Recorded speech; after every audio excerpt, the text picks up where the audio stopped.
안녕하십니까? 지식과 통찰이 만나는 곳, 히스토리 인사이트입니다. 잠시 시간을 내어 이 지식의 여정을 더 많은 분들과 나눌 수 있도록 도와주시겠습니까?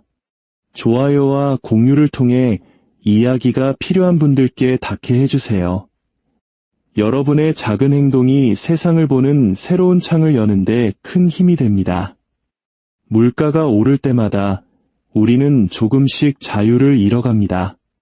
마트 장바구니 물가, 월세, 기름값, 매달 조금씩 하지만 끈질기게 오르는 숫자들을 보며 월급이 예전 같지 않다고 느끼셨다면 그것은 단순한 착각이 아닙니다. 여러분은 지금 인류 역사상 가장 조용하지만 거대한 부의 이전을 목격하고 있는 것입니다. 이 현상은 한 세대가 지날 때마다 어김없이 반복됩니다. 인플레이션은 단순히 물건값을 비싸게 만드는 것을 넘어 미래의 주인이 누가 될 것인지를 재편성하기 때문입니다. 대부분의 사람들에게 인플레이션은 혼돈 그 자체입니다. 통제 불가능한 물가, 녹아내리는 저축, 흔들리는 시스템. 하지만 권력을 가진 이들에게 인플레이션은 오히려 질서입니다. 현대 경제가 스스로를 유지하는 방식이며 정부가 세금을 올리지 않고도 전쟁 비용을 충당하는 방법입니다. 거대 기업들이 막대한 빚을 지워버리는 마법이며 부유층이 가만히 앉아 자산이 불어나는 것을 지켜보는 동안 나머지 모두가 필사적으로 따라잡으려 발버둥치게 만드는 시스템입니다. 그렇다면 질문은 이것입니다. 왜 인플레이션은 일어나는가가 아니라 왜 우리는 이것이 반복되도록 내버려 두는가? 이 질문에 답하기 위해 우리는 인플레이션을 경제 목표가 아닌 국가 비상사태로 여겼던 시대로 거슬러 올라가야 합니다. 20세기 초 세계 주요 경제는 금매에 묶여 있었습니다. 이를 금본위제라 부릅니다. 모든 지폐는 중앙은행 금고에 보관된 실물금으로 그 가치를 보증받았습니다. 이 시스템은 돈을 희소하고 안정적으로 만들었습니다. 또한 정부가 실수를 만회하기 위해 무작정 돈을 찍어낼 수 없다는 것을 의미했습니다. 적자가 발생하면 세금을 올리거나 패배를 인정해야 했습니다. 당시의 인플레이션은 주로 전쟁이나 국가 붕괴의 산물, 즉 재정 규율을 잃어버린 결과로 여겨졌습니다. 정부가 의도적으로 인플레이션을 선택한다는 생각은 상상조차 할 수 없는 일이었습니다. 하지만 그 모든 것이 무너졌습니다. 1930년대 대공황은 통화적 절제라는 환상을 산산조각 냈습니다. 물가는 폭락하고 임금은 삭감되었으며 은행은 파산했습니다.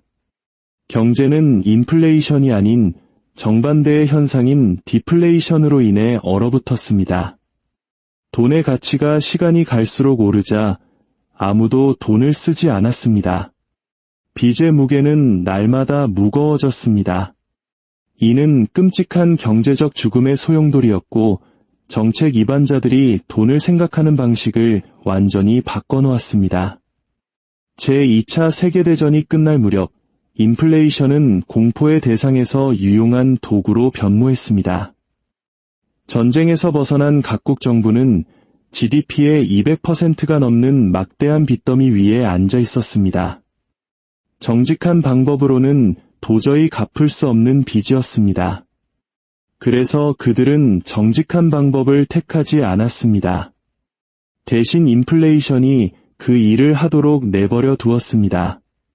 1950년대와 60년대에 걸쳐 전 세계의 국가 부채는 조용히 줄어들었습니다.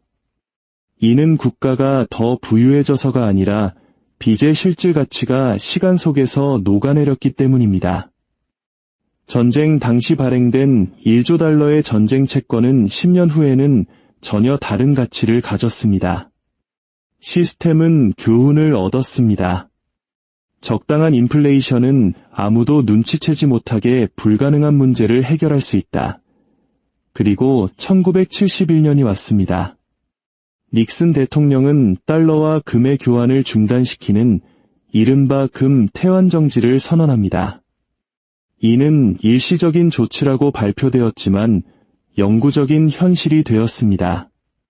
그 순간 돈은 가치의 척도가 되기를 멈추고 정책의 도구가 되었습니다.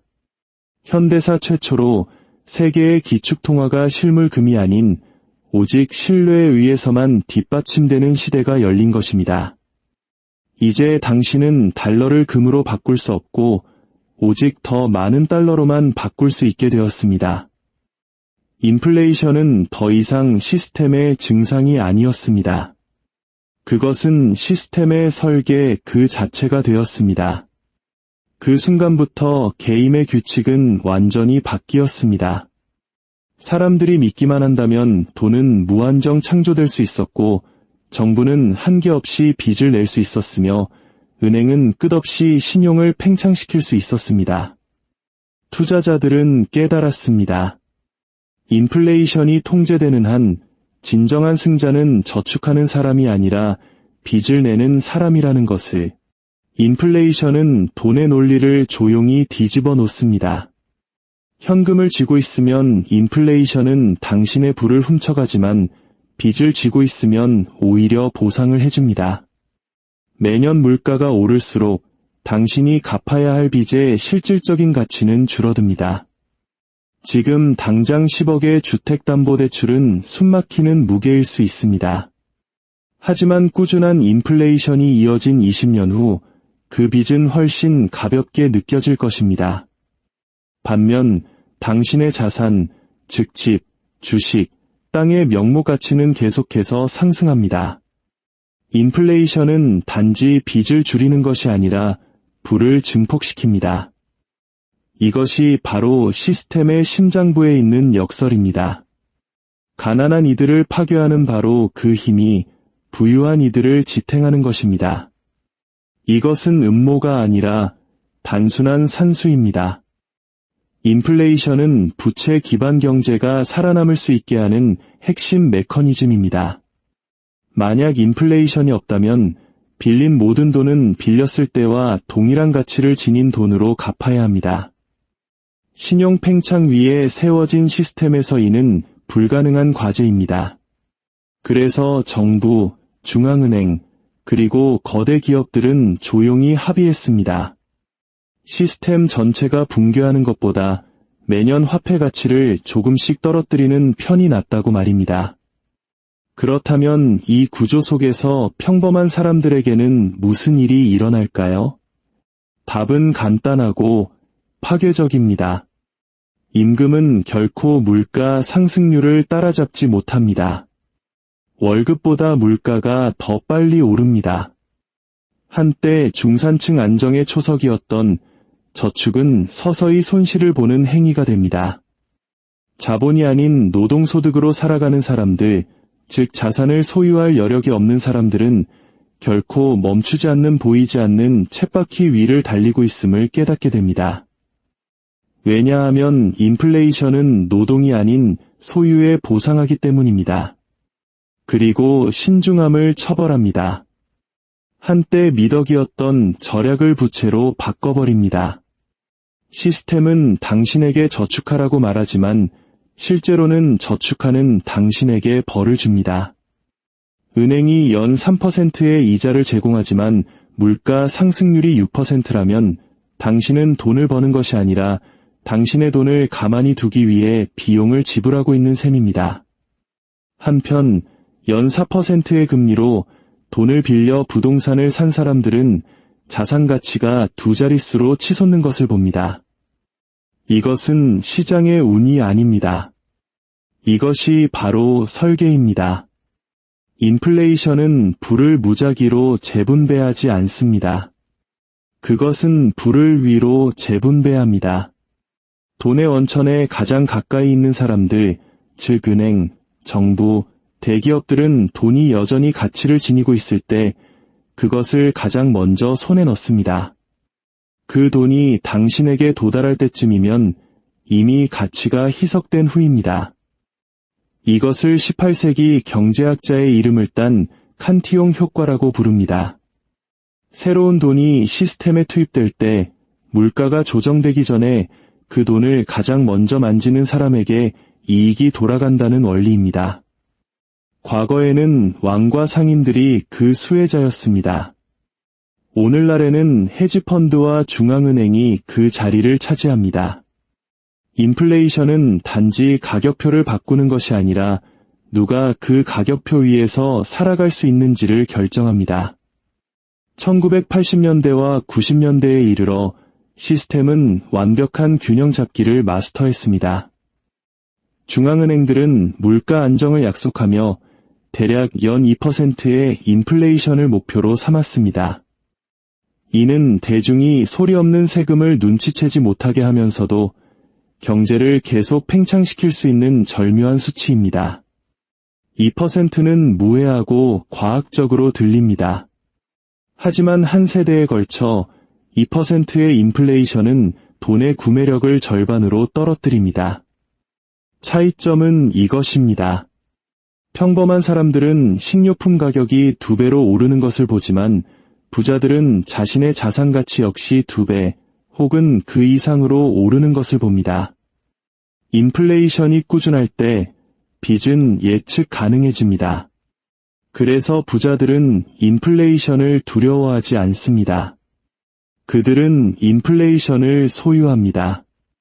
가격이 오르는 집, 가격을 인상하는 기업, 이로 조정되는 주식을 소유합니다. 그리고 매년 갚기 쉬워지는 빚을 소유합니다. 인플레이션은 그들의 사업 파트너이자 모든 이점을 극대화하는 조용한 공모자입니다. 그리고 2008년이 왔습니다. 글로벌 금융위기는 모든 것을 정직하게 재건할 수 있는 리셋의 순간이 되어야 했습니다. 대신 그것은 통제된 인플레이션의 교본이 되었습니다. 중앙은행들은 시스템을 구하기 위해 수조 달러의 새로운 돈을 창출했습니다. 시민들에게 직접 나눠준 것이 아니라 은행과 금융시장에 쏟아부었습니다. 자산 가격은 하룻밤 사이에 회복되었고 주식과 부동산은 급등했습니다. 하지만 임금은 그러지 못했습니다. 양적 완화라는 기술적인 용어는 마치 전문적인 해결책처럼 들리게 했습니다. 하지만 그것은 기술적 해결책이 아니었습니다. 자산 인플레이션을 통한 역사적인 부의 재분배였습니다. 소유한 자들은 번영했고 그렇지 못한 자들은 기다렸습니다. 이것은 부패가 아니라 정책이었습니다. 그리고 2020년 팬데믹 상황에서 이 사이클은 다시 반복되었습니다. 붕괴를 막기 위해 정부는 가계에 직접 돈을 투입했습니다. 공급망이 무너진 상태에서 수요는 폭발했습니다. 인플레이션은 40년 만에 최고치로 치솟았습니다. 그리고 역사는 다시 운율을 맞췄습니다. 주식시장은 사상 최고치를 경신했고 부동산은 감당할 수 없는 수준이 되었으며 저금리로 이익을 받던 바로 그 사람들이 이제는 희소성 그 자체로부터 이익을 얻었습니다. 이것이 바로 인플레이션이 승자를 선택하는 방식이 아닙니다. 인플레이션은 이미 레버리지를 가진 자를 더욱 강력하게 만들 뿐입니다. 역사상 주요 인플레이션 시기를 살펴보면 패턴은 동일합니다. 바이마르 공화국 시절 독일에서는 중산층이 모든 것을 잃었지만 실물 자산을 보유한 기업가들은 그 어느 때보다 부유해졌습니다. 2차 대전 후 영국에서는 인플레이션이 조용히 국가 부채를 지웠지만 저축자들의 연금은 삭감되었습니다. 그리고 2020년대 상위 1%는 수조 달러의 부를 얻었지만 중위 소득하고는 뒤처졌습니다. 시대는 달라도 공식은 같습니다. 인플레이션은 지구상에서 가장 오래되고 가장 품위 있는 부의 이전 방식입니다. 대중은 기업의 탐욕, 정치, 공급망을 탓합니다. 하지만 그것들은 증상일 뿐입니다. 근본 원인은 구조적입니다. 우리는 신용팽창에 의존하는 경제를 만들었고, 신용팽창이 살아남기 위해서는 인플레이션이 반드시 필요합니다. 대안은 안정이 아니라 붕괴이기 때문입니다. 중앙은행들이 인플레이션과의 전쟁을 선포할 때조차 그들의 진짜 임무는 인플레이션을 제거하는 것이 아니라 오직 관리하는 것입니다. 당신의 발밑에서 화폐 가치가 조용히 침식되는 동안 마치 모든 것이 안정적인 것처럼 느끼게 만드는 것입니다. 만약 인플레이션이 정말로 0이 된다면 성장은 멈추고 기계는 멈춰 설 것입니다. 하지만 여기에는 정책보다 더 깊은 심리적인 무언가가 있습니다. 인플레이션은 단순히 숫자를 바꾸는 것이 아닙니다. 그것은 사람들의 행동을 바꿉니다. 미래를 계획하기보다 지금 당장 소비하도록 가르칩니다. 인내심을 벌하고 위험을 감수하는 것에 보상합니다. 저축을 공포로, 투기를 희망으로 바꿉니다. 그렇게 함으로써 부채 중심 시스템의 가장 완벽한 시민을 만들어냅니다. 항상 소비하고 결코 만족하지 못하며 영원히 잡을 수 없는 안정을 쫓는 시민 말입니다. 그렇게 인플레이션은 하나의 문화가 됩니다. 우리는 그것을 성장 또는 번영이라 부릅니다. 하지만 그 이면에는 수세기 동안 작동해온 동일한 메커니즘이 있습니다. 가치 하락, 재팽창, 그리고 재발견이라는 조용한 순환. 일단 이 구조를 보고 나면 이전처럼 세상을 볼 수 없게 됩니다. 인플레이션은 무작위적인 현상이 아닙니다. 그것은 권력이 시간을 측정하는 방식입니다. 미래에 사는 사람들, 즉 빚을 내고 투자하고 신용의 흐름을 조종하는 이들에게 보상합니다. 현재를 사는 사람들, 즉 벌고 저축하고 가진 것을 쓰는 이들을 벌합니다. 그리고 과거에 사는 사람들, 즉 돈이 여전히 그 가치를 지닌다고 믿는 이들을 잊어버립니다. 이것이 바로 부자들이 인플레이션을 사랑하고 당신은 그렇지 않은 이유입니다. 그들에게 이것은 절도가 아니라 전략이기 때문입니다. 모든 세대는 같은 고통스러운 진실을 배웁니다. 돈의 가치는 결코 고정되어 있지 않다는 것. 유일한 질문은 당신이 그 가치를 잃는 쪽인지 아니면 그 가치가 얼마인지를 결정하는 쪽인지 뿐입니다. 다음에 적당한 인플레이션은 경제에 좋다는 말을 듣게 된다면 그것이 누구에게 좋은 것인지 기억하십시오. 집을 사기 위해 저축하는 노동자에게 좋은 것이 아닙니다. 고정된 수입으로 살아가는 은퇴자에게 좋은 것도 아닙니다. 그것은 이미 집을 소유한 사람들, 시스템이 결코 멈추지 않고 상승하도록 설계한 사람들에게 좋은 것입니다. 인플레이션은 자본주의의 결함이 아닙니다. 그것은 당신의 지갑을 주머니에 넣고 전속력으로 오르막을 달리는 자본주의 그 자체입니다.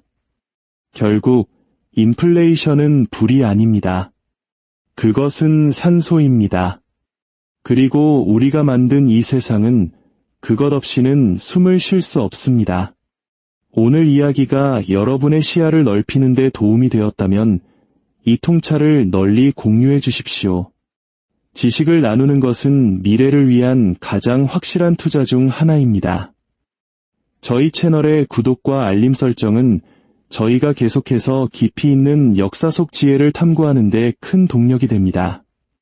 다음 시간에 더 흥미로운 이야기로 찾아뵙겠습니다. 감사합니다.